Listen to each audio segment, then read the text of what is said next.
Hello, everyone, and welcome back to Enter the Internet. I am your host, Jordan, and as always, I'm joined by my co-host, Cold Beer. How are you doing today, brother? Doing good. How are you doing? I am doing good. I am getting over the sickness that I had last week, so I'm feeling much better. I'm feeling much more active. But as always, I want to start off each episode by kind of talking about what we've been playing, what we've been watching lately. Cold Beer, I'll let you go ahead and start. What have you been playing lately? I continued playing. I started a while back, but I started replaying The Last of Us 2 recently. I'm about a fourth of the way through it. I mean, I've already beat it when it came out, but I've been playing that. I've been playing the new map for the Black Ops 6 Zombies. That's been pretty fun. Nice. When did that release? That came out Tuesday, a couple days ago, the 28th. What about you? What have you been playing? I haven't been playing too much recently. I have been pretty busy as of late, but when I was sick, I finally took some time and finally played Divinity and actually made some progress. I got out of Fort Joy finally. Wow. Yeah, I know. I'm actually impressed with myself. So I finally put some time in it. I finished everything I could do on Fort Joy.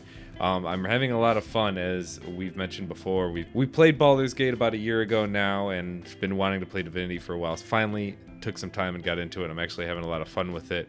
Like I said, haven't played it as of late the last couple days, but I do intend to finish that game, as I finally got through Act 1, and I think there's 5 acts total, so I still have a little bit to go in that game. I actually played a little bit of that. Yeah, Divinity. I played a little bit, not too much, but I think I'm right behind. Nice. Like I said, that I'm still in game, Fort Joy, yeah. yeah, it takes a while to get out of there. The first act is a long one. I did read online that Act 1 and Act 2 are the longest acts of the game.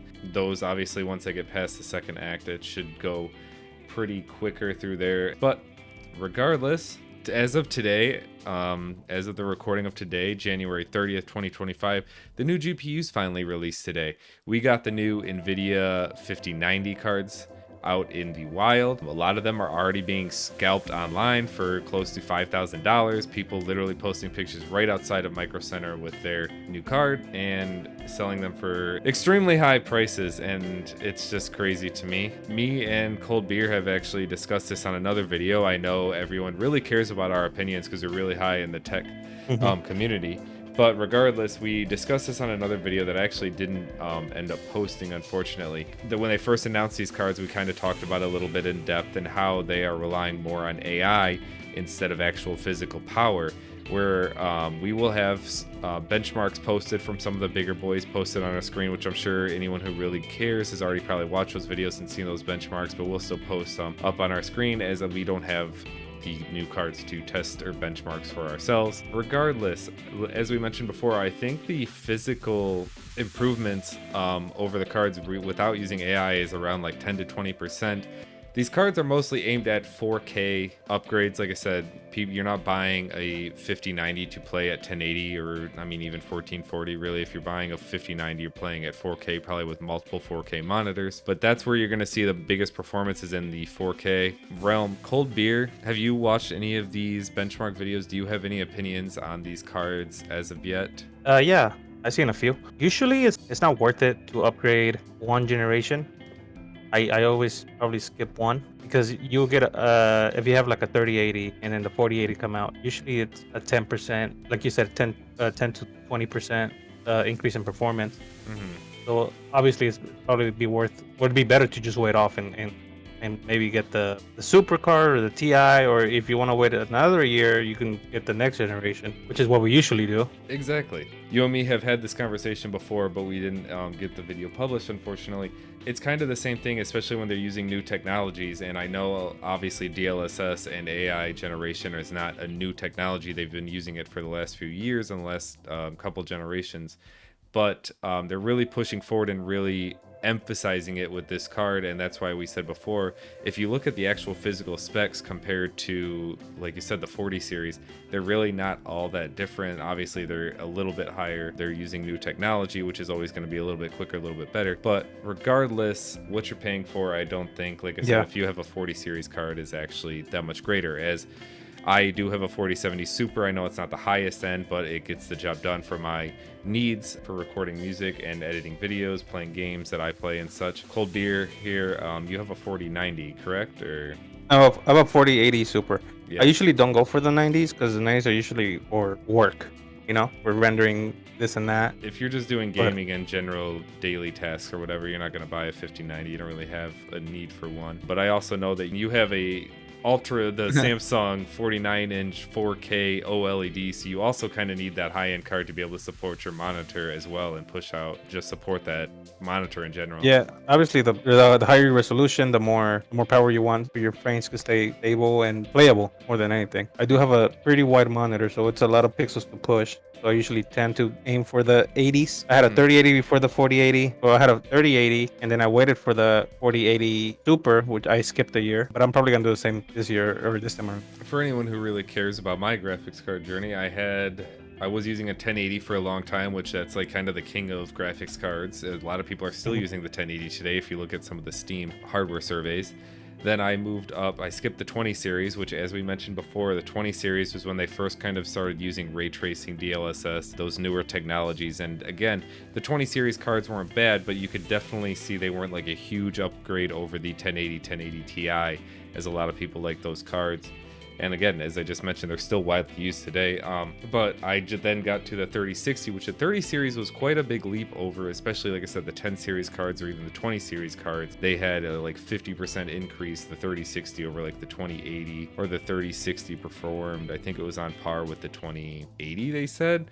If I remember correctly, that's why the 30 series was so sought after. So I did have a 3060 for a while, the 12 gig, which I know was running at a lower speed, but now I have a 4070 Super, and again, that has worked for all of my needs. I can play everything high, medium, whatever I need. Like I said, I don't really. I was gonna say nvidia, they have to, in order, I feel like they maybe hit a ceiling as far as performance and wattage and power, because everything that they're announcing ever since the 30 or even since the 20 series, it's always been mainly the features like ray tracing. Started calling it RTX, and then they introduced DLSS, and now the newer cards are gonna get a new type of frame generation that's not available for the previous cards. So they gotta have something like some sort of features to sell their cards, I think. Yeah, and that actually brings up another point I wanted to talk about, and I actually kind of wanted to make a whole video about this, a whole topic that I've actually kind of been thinking about lately is, like, we haven't seen a huge jump or improvement in graphics in years. Like, obviously graphics games have gotten better and look better, and lighting and everything like that have gotten better, and game developers have learned how to use it. But like, in terms of realism and stuff like that, like, I feel like we haven't had a huge leap in a long time. Like, I remember going up like from, I wouldn't even say 360 to PS4. I don't know, it's hard to say. Obviously there's been graphical improvements with every generation, whether it be console or graphics cards. But like I said, I feel like just within the last 5, even 10 years, we haven't seen like an insane leap in graphical power where anything just looks super realistic and you can't tell that difference between video games or TV. And I don't know. Real life, yeah. I don't know if that's more on the animation side effects, because like I said, especially watching games, you can definitely tell an animation over like a real person acting or in a movie. And like I said, I don't know. This is kind of more of a topic I wanted to discuss a little bit more in depth and maybe make a whole video about, like you and me discussing. But I'm ready to talk about it. but we shouldn't. Yeah, we could just do another video because I have opinions about that. All right. Yeah, like I said, I think we'll discuss that in another video. But speaking of graphics cards and sticking in the graphics cards market, AMD has also announced that they're planning on releasing a 9070 card, which is going to compete directly with the 5070 kind of more mid-level cards. There have been images of this card floating around in the pub or online already, but AMD has said that it's not going to be releasing until March, which is going to be competing directly with the 5070 releasing somewhere in February. I'm assuming towards the end of February from nvidia. I'm not really sure. Like I said, I haven't really seen anything on the latest AMD cards. As we were actually just talking before we got on stream, you and me used to be very versed in the different graphics cards, processors. It's just hard to keep up. Yeah, I used to work in a computer store for a little while, and obviously we used to be way more in tune with all of the processors, graphics cards out there, and it's hard to keep up with all of them now, especially with Intel in the game too, which is kind of competing at that entry-level, mid-level range. But I'm also very interested to see how they are. I'd love to pick up a Intel card and kind of try it out for myself, see what the Intel cards are like and what their ecosystem's like, how they run. Maybe one of these days I'll get my hands on one and try it out. Yeah, we'll just have to wait and see on the 9070 XT. As I say with everything that we talk about, we'll just have to wait and see. Another thing, talking about nvidia, I'm sure everyone has already kind of seen, if you're into stock markets at all. We're obviously not discussing stocks, but nvidia stock has dropped significantly due to DeepSeek coming out. A Chinese AI company released their new AI model, and I'll be honest, I don't really know too much about it. I just know that it has caused AMD's stock to drop, and that they have stated that their AI can run on less powerful chips. Again, this is all just what I've watched on other videos, other YouTube stuff. I'm not really too in depth with this. I don't know shit about fuck. Cold Beer, have you heard, like I said, seen anything about this? What is your opinion on this DeepSeek AI company? Well, I think Nvidia is banking too much on AI. Mm-hmm. Their focus is AI, and not just video game chips, just any chip that they make. They want AI on it, and to be honest, well, AI is probably gonna end up being the future here, whether it's for gaming or for work, whatever it is. Mm-hmm. So when you have the king, which is Nvidia, making AI and claiming all these achievements with AI, all it takes is someone else to just you throw money at it, especially from like a whole country like China, for example. They just throw money at it. They can clone it. That's not illegal as long as there's a legal way to do it, and which is what they've done. At the end of the day, it's just we're gonna have to wait and see who does it better and who does it cheapest, and that's gonna be the real winner. Exactly. The big thing about DeepSeek, I know, is it's open source. So obviously anyone is able to download the code and work with it, and again, mess with it and get it to run on their computers, and then they can fuck with it or do anything they want with it at that point. So it'll be kind of interesting, like I said, to see when things are open source, things tend to progress a lot quicker, because anyone could touch it. Exactly, everyone has access and everyone can try it out. So as you mentioned, we'll just have to see as time goes on. Supposedly this DeepSeek AI is already more powerful than ChatGPT, which has been on the market for a little while. Again, this AI is advancing very, very quickly, and as you mentioned, Nvidia has been kind of the king of the crop for a while when it comes to just AI, gaming, graphics, all of that. They've kind of just been like the king on top. Yeah. So they kind of, like you said, there's competition is always good for everyone. It pushes people further. Nvidia's kind of already come out and said that they can learn from this company, and like you said, not just directly like steal or copy, but they can just learn how to improve, which is good, because like I said, once you I kind of feel like this graphics card generation exemplifies that, as you get a little bit stagnant, and like you mentioned earlier, Cold Beer, that they rely too heavily on AI instead of like progressing their hardware and trying to move, as I just mentioned earlier, again, not just video games, but just move the graphics card industry forward. Like I feel like we're kind of stuck. You're gonna have AI, just the computer chips on everything. You have them on cars, on your smart TV, on your fridge. Yeah, it doesn't AI, it's not going anywhere. AI is just going to keep getting stronger and more powerful, and it's going to be in everything as we continue to move forward with society. So, but yeah, like I said, competition is good. I think the consumer wins. Yeah, exactly.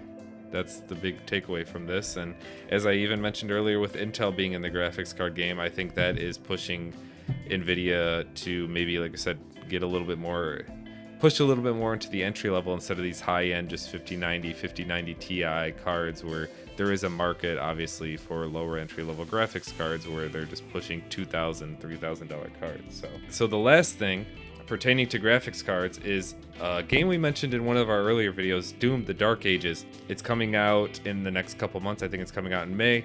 And it's going to be the first game that actually requires ray tracing on your graphics cards to be able to run. Obviously, it's still going to run PS5 and Xbox, which I'm pretty sure they already naturally have ray tracing to some degree. But yes, as far as PC goes, it's going to require ray tracing on your graphics cards. And again, I know AMD has some form of graphics card, so it's not just RTX. But yeah, it's kind of interesting, like I said. And I guess that, as I just mentioned earlier, we need to make a progress, I guess. I don't know if that's making progress, is making games. Yeah, this might be a push for ray tracing to be everywhere. Mm-hmm. And I mean, the oldest cards that don't have ray tracing would be like the 10 10 series. series, yeah. Yeah, it's a little bit of a barrier to break because that's still like even to this day one of the more used graphics card. Well, hopefully they implement it in a way that it even runs on. Because for example, like the Steam Deck, does that have ray tracing? You know, That is a good point. yeah, is it gonna run on that? Well, I guess we'll have to wait and see. Yeah. Pretty much. Like you said, that's something I never even thought of because obviously people do love playing. I think Doom 2016 is one of the biggest games on the Steam Deck.